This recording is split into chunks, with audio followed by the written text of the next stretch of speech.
My name is Fiona Summers. I use she or they pronouns, and I am located in the Shenandoah Valley of Virginia. I've been a part of the Good Grief Network since 2023 and have co-facilitated a couple 10-step programs. And now I will let Ruth, my co-facilitator and co-host of this meeting, introduce themselves. Yeah, hi everyone. We are so very happy that you're here with us. I'm Ruth and I'm in Arizona. And I have been part of GGN since 2024, early 2024, when I took the facilitation training. Have been following them for much longer than that, though. And I've facilitated several one-off events and 10-step sessions as well.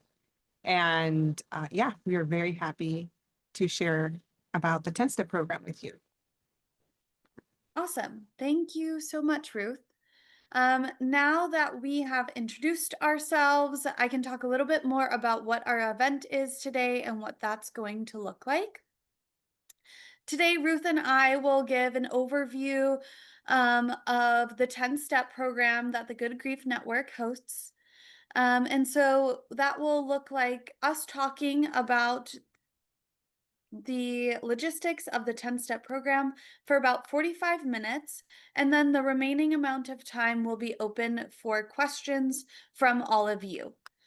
So we will have about hopefully around 15 to 10 minutes for questions. Thanks, Fiona. So in the 10-step program, one of the things that we like to do is bring us all into the meeting through a grounding exercise. So we are going to start with that. Everything that we do at GGN is invitational. So if this exercise doesn't resonate with you, then please do something that makes you or helps you to feel grounded and to transition from whatever you were doing before to being with us today.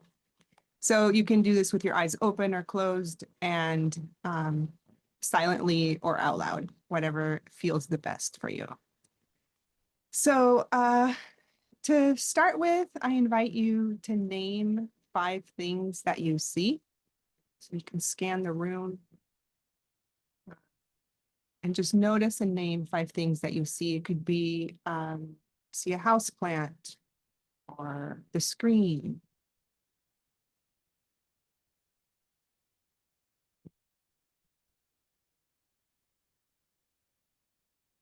Maybe some artwork.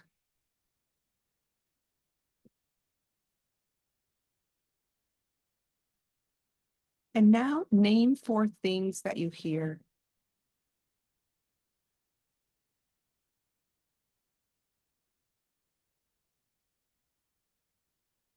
Perhaps it's a bird outside or heating or cooling.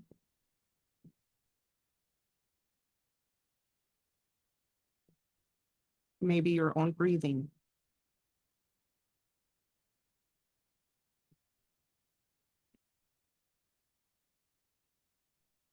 Next, name 3 things that you feel, like tactile things, like maybe the texture of a piece of clothing or rubbing your fingertips together.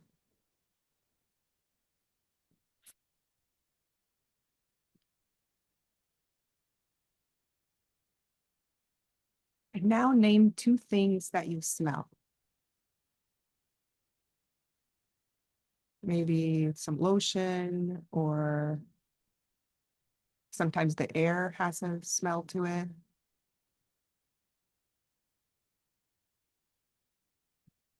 And finally, name 1 thing that you taste. Could be the taste of your tea or coffee.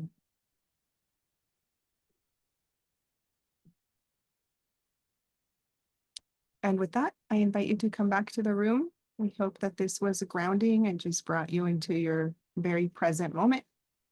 And I will pass it to Fiona.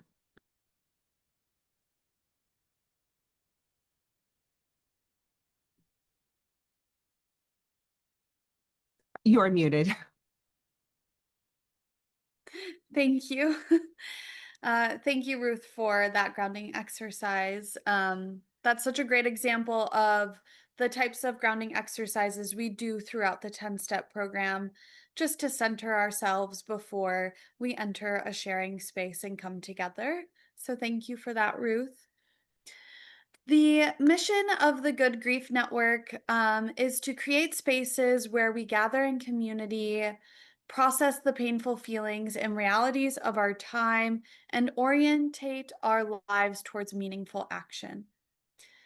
The Good Grief Network was founded in 2016 by Laura Schmidt and Amy Lewis Rue. The Good Grief Network creates spaces where people gather in community, process the painful feelings and realities of our time, and orient our lives towards meaningful action, which is the official mission statement. Oftentimes, the Good Grief Network will use GGN as just a shorter name, and so I will often refer to it as GGN. The Good Grief Network facilitates support groups using the peer-to-peer model, and that is really key to what we do here.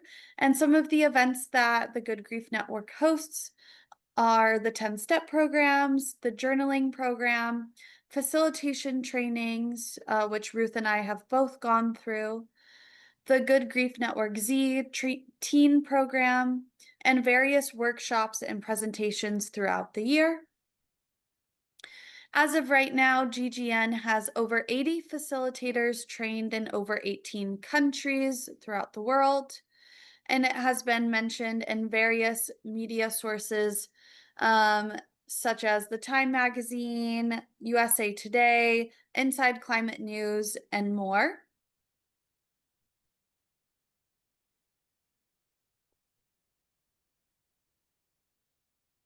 And this quote is, I think, really captures what the Good Grief Network does.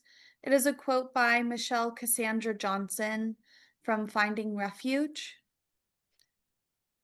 If we do not figure out how to acknowledge the reality that we are experiencing great losses, and if we do not find ways to witness each other as we grieve and hold the tenderness of being alive during a pandemic, civil unrest, systemic oppression, and climate change, we will continue to harm one another. If we stuff our tears down into our bodies, repressing what most needs to be expressed, we will die from broken hearts and unprocessed grief.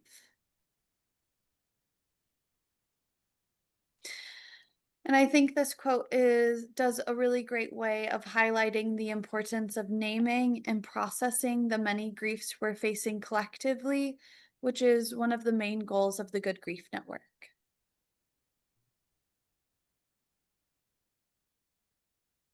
So now I'm going to touch on briefly on the predicament, like the previous quote shared, how we are facing so many different crises. That is what we all feel, or many people feel tremendous grief, confusion, overwhelm by what we are witnessing happening in the world. And the first step of the 10 steps is actually acknowledging and recognizing that we are in a predicament. Things are getting more and more complicated. The overlapping issues like social injustices, biodiversity crisis, the climate crisis is getting more intense. The magnitude of the issues is growing. Just let somebody in. It's speeding up. And of course, all these overlapping crises exacerbate the systemic injustices that are already happening.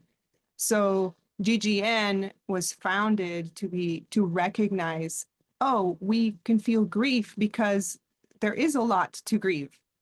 And we start with setting the context of the predicament in the program. And there's a quote that we like by Britt Ray in Generation Dread that says, "Echo distress needs to rise to the surface and be met head on for the transformative work to begin." And we do that together.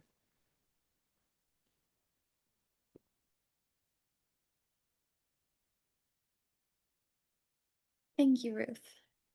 And so, in response to the predicament, both Laura and Amy created the 10 steps.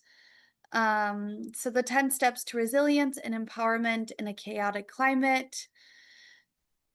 And I'll just read through the 10 steps.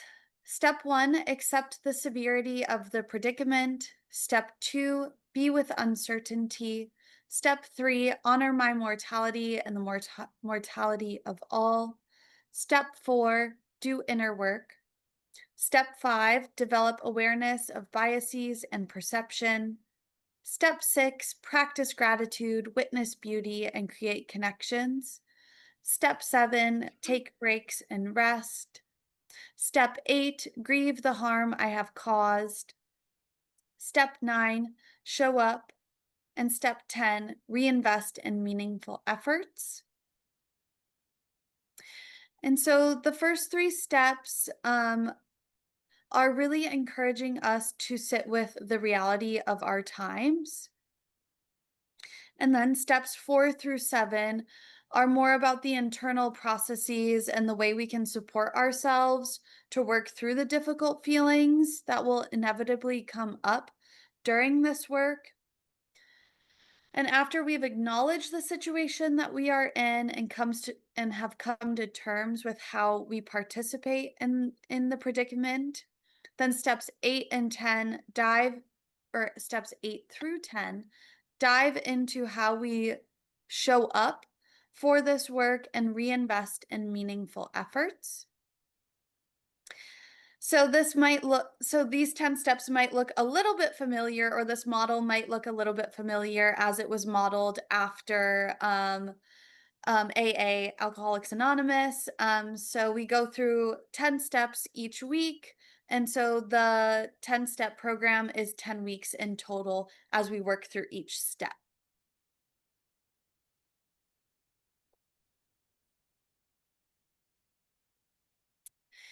We really believe that this work should not be done alone, and it shouldn't be done alone, that we are supposed to be connected and we are social beings.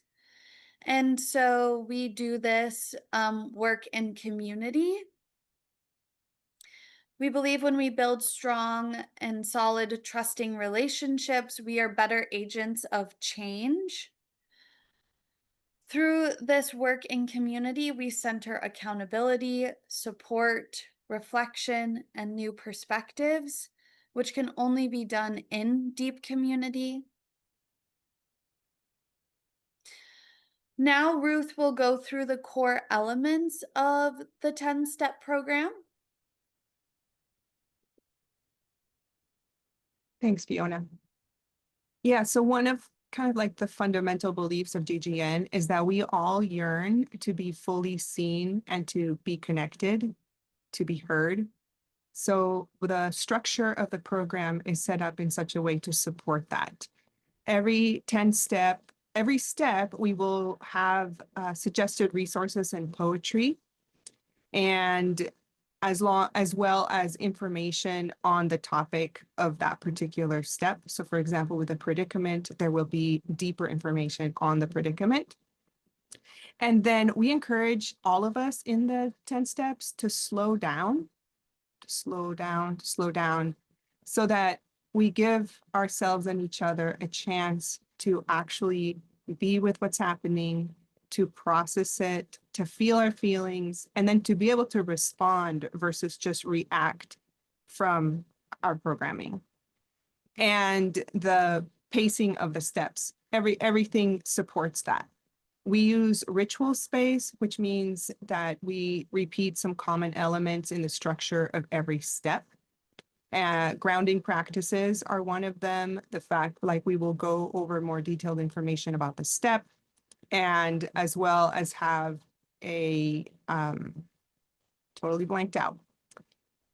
Anyway, we have several common things every single step, including the sharing space.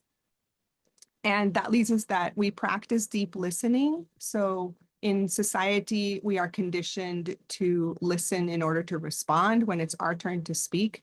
But in this space, we just listen to listen. and so that we each can feel heard and understood. And we also get to practice co-regulation, practice and experience it, which reduces our feelings of isolation. And the other thing that is built into the 10 steps are the opportunity to grow our distress tolerance and to stay with the tension of the times that we are in. We like a quote from Terry Tempest Williams that says, "To bear witness is not a passive act." And many times the culture pushes us, or just our dominant culture pushes us to take action, to do. And as Terry says, like bearing witness is an active thing. And the sharing space that we create is non-judgmental. And one of the beautiful things is also by having these elements, we create a space where new ideas can emerge. And with that, I will pass it over to you, Fiona. Thanks, Ruth.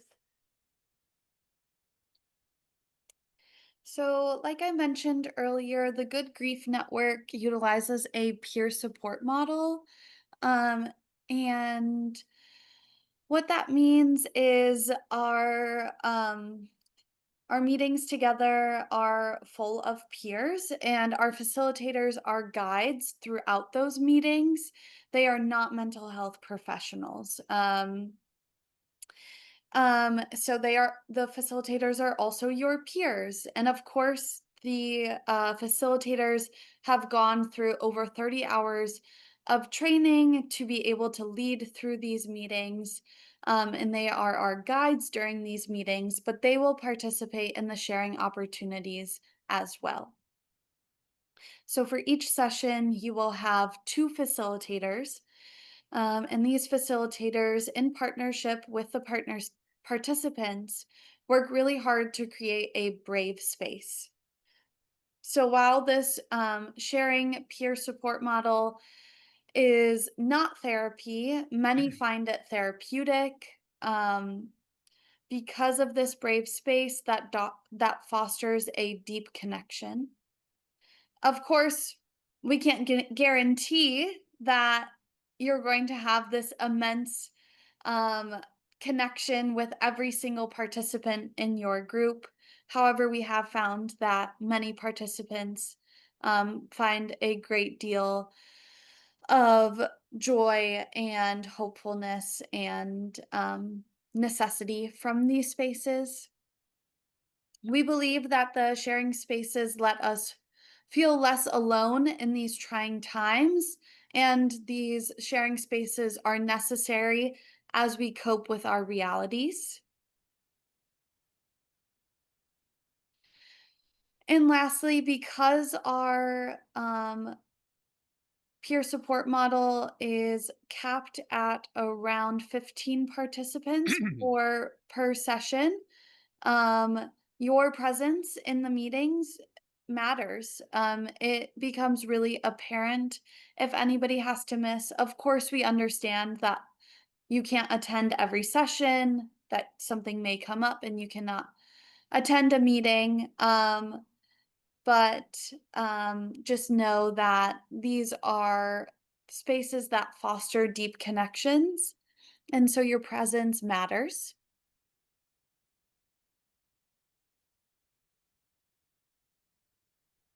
I've talked a little bit about that this is a sharing space. And so we want to distinguish between a sharing space and a discussion space. So, the technique that we use in the 10-step program is the sharing technique, which is limited in timing. So, each participant will have about 3 minutes to share.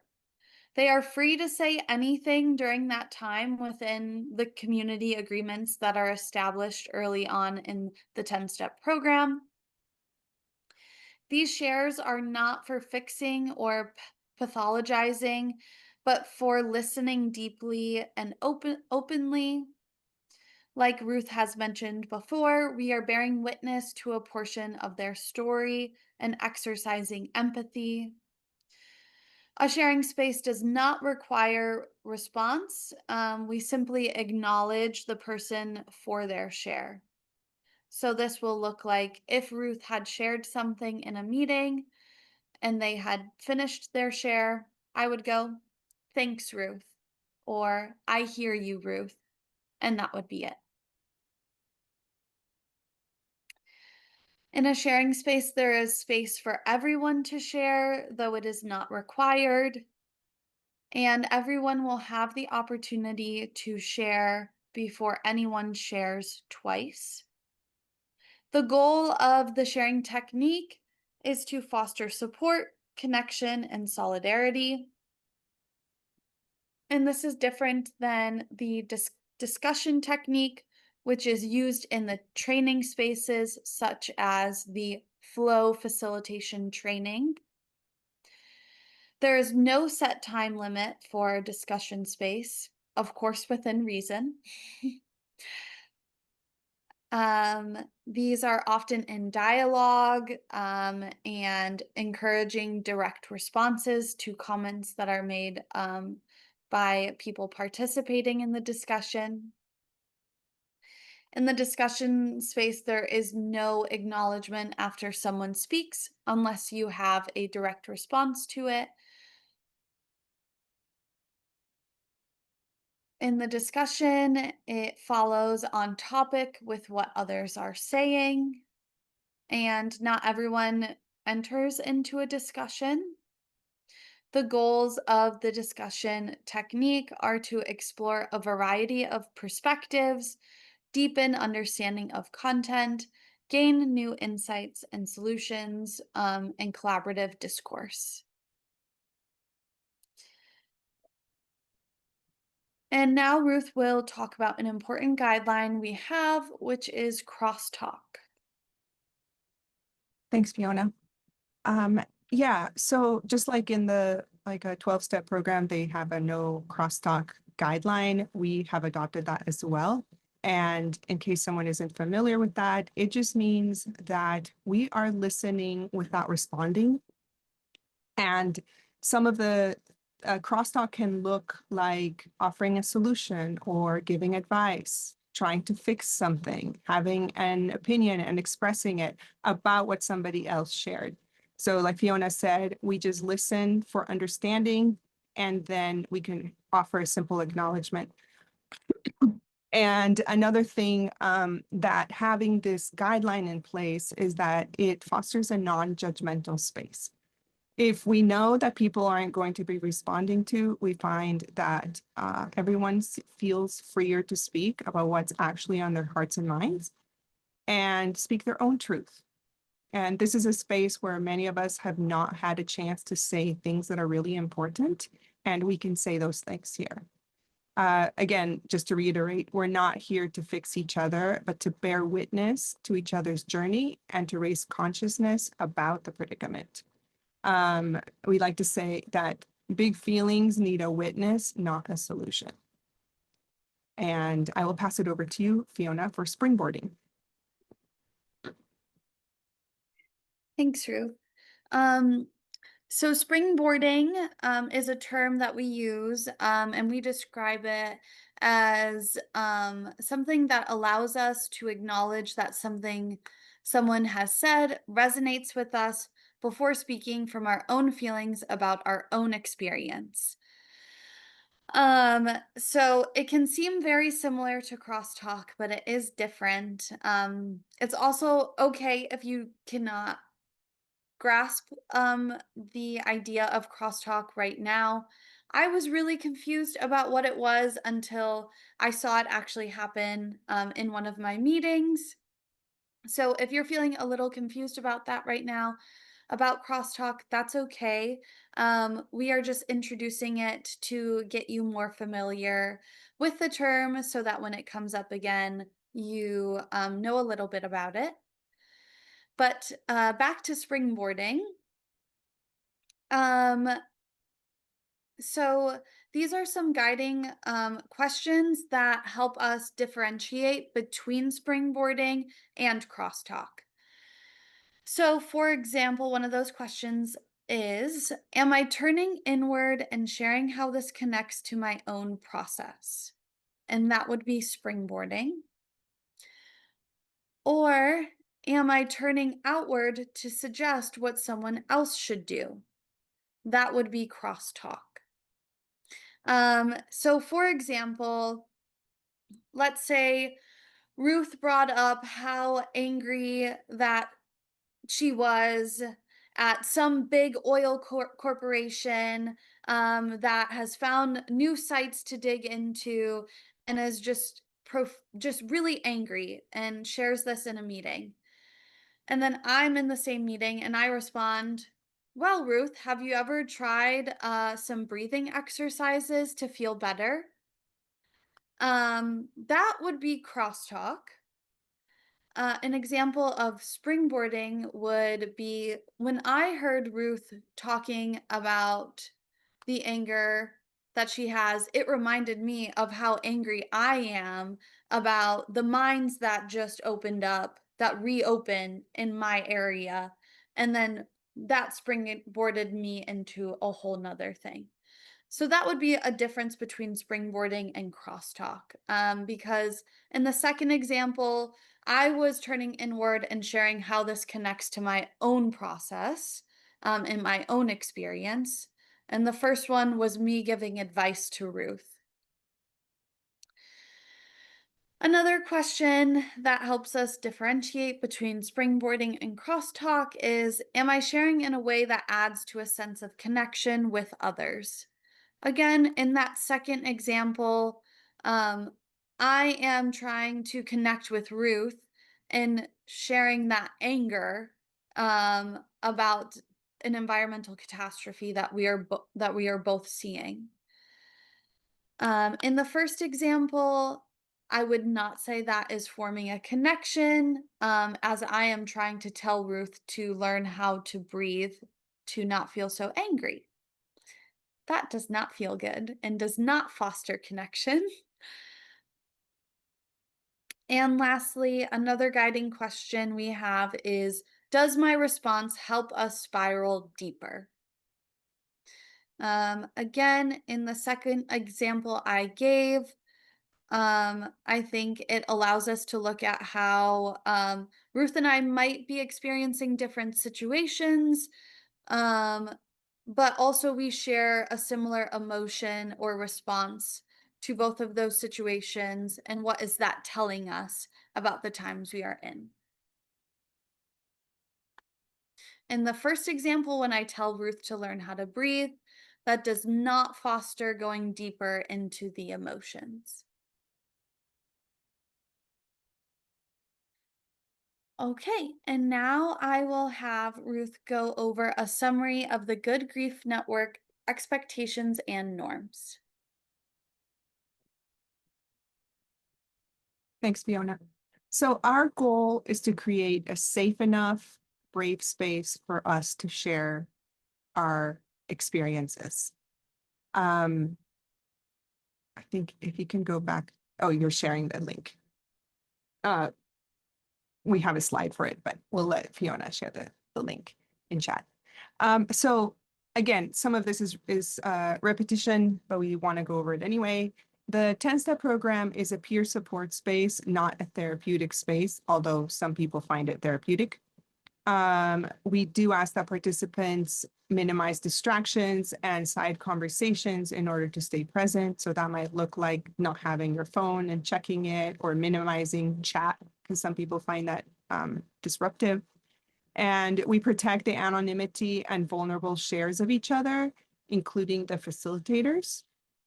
And of course, we recognize that the polycrisis, the predicament, is complex, as are our emotional responses to it. There is no one way, especially no right way or wrong way to feel about what is happening.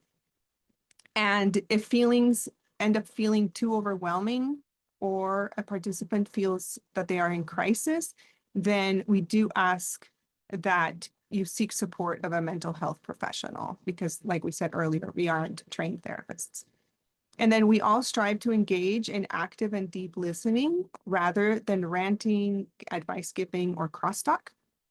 And Angry feelings are welcome very much. We just ask that when anger arises, we use I statements rather than blaming. And we are always seeking to listen with compassion and curiosity and to cultivate love and support focused on collective grief and trauma and the systems of disruption. And like we've said before, all of our practices are an invitation. You do not have to do something if it doesn't resonate with you or if it doesn't feel good with you. We ask that participants speak from the heart and keep sharing to a few minutes at a time so that everyone gets a chance to share. You don't have to share if you don't want to. Some people choose to be quiet or just listen for a few sessions before they are ready to share what's on their hearts and minds. And then we are all coming from different places and positions of power and privilege. So we just ask that we come to the meetings with a mindfulness around that we are all coming from a wide perspective, like a wide range of life experiences. And we want to minimize harm. That looks like avoiding scapegoating or discrimination.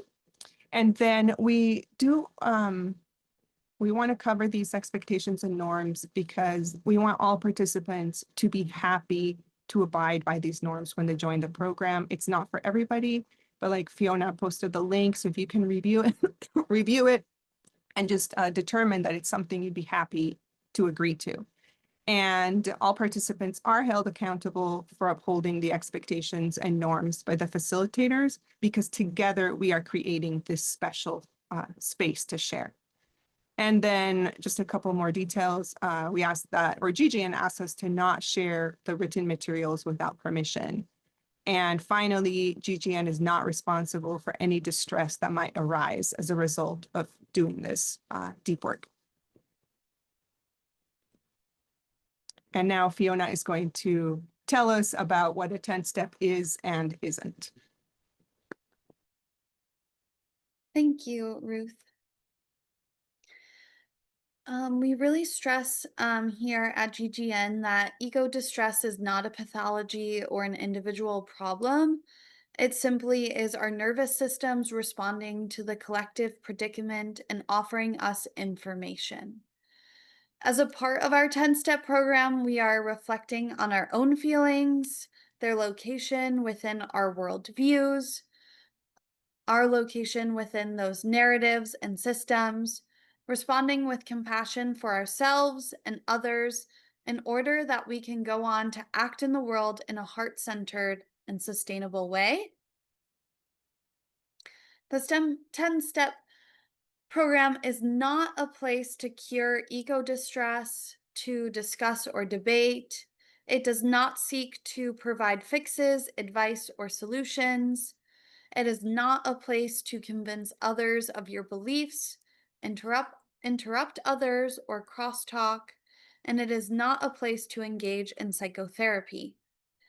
The 10-step program is a brave emergent space to listen to our ego distress and what it might be telling us, to learn ways of being with the heavy, uncomfortable, and painful feelings that arise in response to the poly crisis. It is a way to develop heart-centered, generative responses in the service of community and transformation. It is a place to untangle and deconstruct the narratives of dominant culture, and it is a place to connect and reimagine in community. And now I will go through the logistics of a 10-step program. So each group is around 15 total participants, including 2 facilitators. You will meet once once a week for 10 weeks. Personally, I've seen this 10 weeks straight, or there's been a week within that 10 weeks, and so it's gone over the term of 11 weeks, but you will only meet for 10 of them. The meeting is 2 hours, with the first session being 2.5 hours as you get introduced to the program and your peers. Takes a little bit longer in that first session together. The meeting location is on Zoom. The steps are not recorded. The cost of a 10-step program is based on a sliding scale that you self identify with from 350 US dollars to 750 US dollars. There are scholarships available to those seeking them out, and those scholarships are full and partial. So the next two upcoming sessions for a 10-step program are going to be on Thursdays starting August 28th from 4 to 6 p.m. Pacific time, or Sundays starting the 14th of September from 10 a.m. to 12 p.m. Pacific time.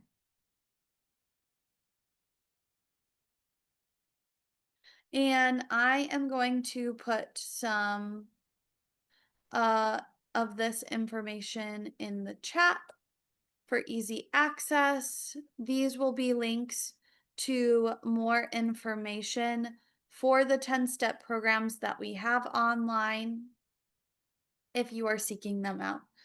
So the first URL is an overview of all 10-step programs.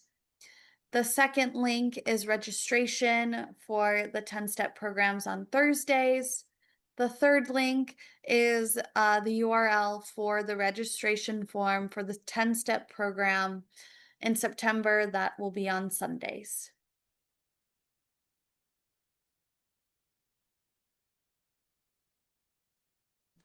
And next, we want to share about the experiences that different participants have had with the program, including ourselves. So I just went through the most recent, or one of the most recent 10-step programs. And when I first came across GGN, I was feeling so alone and upset with what I was witnessing in the world, and war and ecological destruction. It was so overwhelming to me. And the people in my life, like my family, some friends, but I did not have enough support. It wasn't something that I could talk about with anybody, especially there was no one that seemed to understand the complexity of it all and how it all feeds on itself. So when I found GGN and I went through the 10 steps, I experienced so much relief, and hearing other participants share also encouraged me in a deep, profound way, because I saw how many people care and they're actively engaged in feeling and finding ways to respond that is supportive of life. So those two elements were really powerful for me. And then the third one was that I was nervous about the 10 steps because it is a commitment. It's 10 weeks, it's 2 hours a week. And after I went through the program, I realized, like, wow, these steps are designed to build on each other layer by layer. And on my own, I would not take 10 weeks to actually be with these topics that are so important. And through, like, it was just restful. It was somehow restful to lean into the structure that's already there, to be guided through it, and to connect with people that care. It was very powerful for me. And these are some of the testimonials that we've received. I felt seen in a way I hadn't before.